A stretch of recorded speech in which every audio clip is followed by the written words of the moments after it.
grew up in Copenhagen and played music and played football and everything, whatever. I had just a normal kid.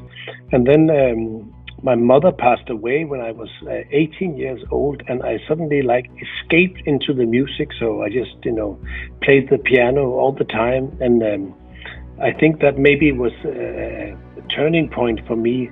So I really was focusing on music and nothing else for a period. And then I started, playing in different bands and writing music and all that. But I was very interested in jazz music. And then suddenly it came up, somebody wants to, if I could write film music.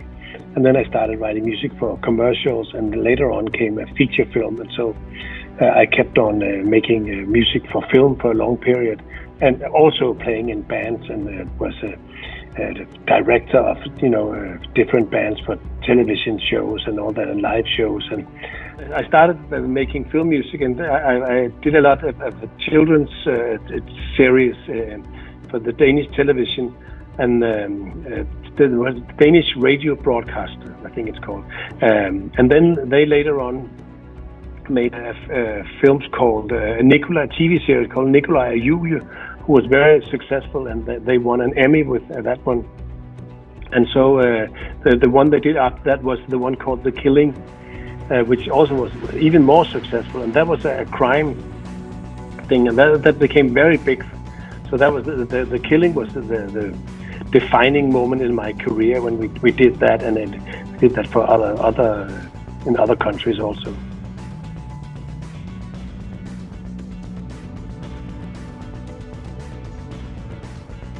I composed a new score for the American version, and but actually in the beginning they wanted it very close to the Danish version. So in the beginning it's very close, and then we made actually 4 seasons in the US, and so it evolved, and a lot of new stories came up, and also a lot of new music. So what's happening in the 4th season is very different. So I composed a new score for the American. That was very interesting to work in Los Angeles, I think. I like to start very, very early in the process, so we have a very good time to find the thing. But when we did the American version, we didn't have much time. It's like I had 3 days to make music for each episode. So that was very different. But they also have you have the music editors who are very, very skilled and really can be helpful, and music supervisors and the mixers and everybody. So it's very, very skilled people. So it's a totally different way of working. But I enjoy very much working in Europe and in the US in the different versions, different ways of working. I think that the work of we did on The Killing, and the Danish version of The Killing, that was very popular because that was a kind of Nordic noir way of using music, and I know that a lot of people were very interested in that music. So that was started the whole thing about Nordic noir music. I think it was kind of a bit of a new way of approaching making music for series. That what we did. We didn't push the ego that much in the music. We didn't push the music. We tried to follow the story more and make room for what's happening in a different way than we had done before, I think. Yeah, I like to start as possible very, very early in the process, while the script is being written, to start very, very early and try out different things. And suddenly when the shooting starts and the preparation starts, and suddenly the director usually has enough time for the music.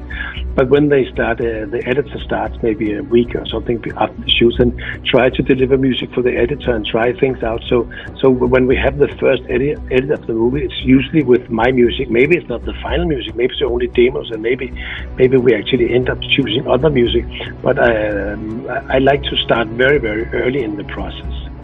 And I don't have, when I start a project, I don't think, I'm not insisting on it should be this genre or this genre. I mean, whatever suits the project and what is helping telling the story in the best way is what I'm interested in.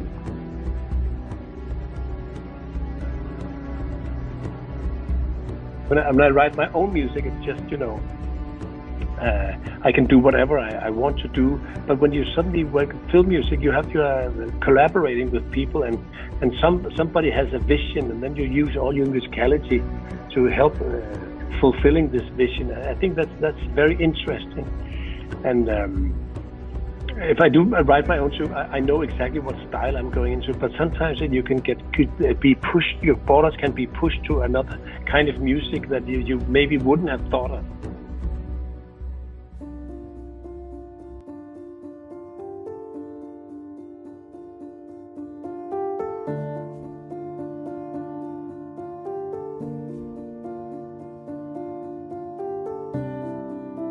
I just released this album called Piano, which is a very big thing for me because that was the piano I escaped into. That was the actual piano in my home, and then I left home and got my own family. Then I inherited that exact piano, and so that's been a very big part of me. But when my children grew up, we didn't have a place for it. Then I had to sell it. The piano, and so when they moved out from home, I suddenly had a room for a piano, and then there was an ad in a paper stating that this piano was for sale, and so I bought this piano back. And when I got this piano, I got so very inspired to writing music relating to my own childhood and everything. So I just made a lot of new music, and then it's written for piano, but I have a close collaborator called Kent who's helping me. He produced the album, so there's a lot of electronics on it too, and also I used a string quartet also on some of the tracks. So I think this album reflects some of the music I really am inspired by.